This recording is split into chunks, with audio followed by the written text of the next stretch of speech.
Satowski is keeping an eye on conditions on the lakeshore where things are incredibly windy. She joins us live from Grand Haven now. How you doing, Annie? Yeah, Doug and Janice, the wind and the waves are really kicking up out here. As Kevin mentioned, there is a gale warning in effect. The sand is blowing around, and the waves out here behind me are expected to be between 7 and 11 feet, and that could get even higher. And as we just mentioned, we heard from Roger Morgenstern there, crews aren't only worried about power outages right now, but emergency managers, in fact, the director here in Ottawa County says they're also dealing with erosion. Don't forget, that is still going on up and down the lakeshore, and that's something he says isn't going away anytime soon.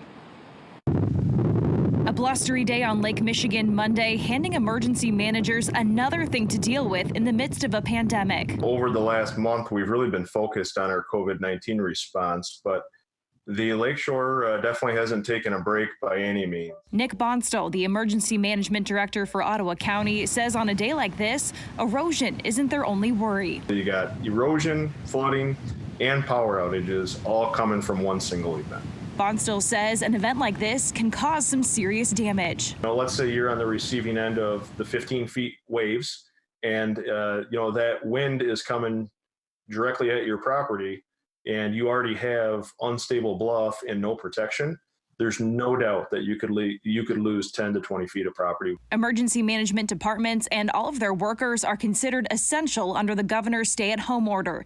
In fact, crews are still hard at work on some projects like this one at Rosabelle Beach, just not on days like this. Part of the way that they do this work is by putting equipment near the water's edge. And obviously with 10, 11-foot waves, it's hard to run heavy equipment down to the water's edge. And while Bonstall says no properties are in danger right now, they'll be able to respond if they need to. If something's a critical need, essential to safety, life, and health, if you have a structure that's getting ready to go over the edge or has a chance that it would actually collapse, you're putting the safety and health of the first responders who are coming to that scene in context.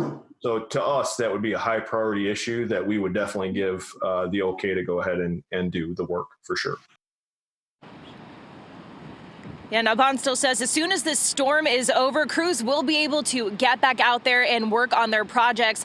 Now, as far as overall erosion on the lakeshore here, he says they are working with some old data. So hopefully in the near future, he says he's working with Michigan State Police to get an aircraft back up so they can do an overall surveillance of how the lakeshore is doing. But again, guys, erosion doesn't wait for a pandemic. In Grand Haven this afternoon, Annie Satowski, Fox 17 News. Yeah, thank you for that, Annie. And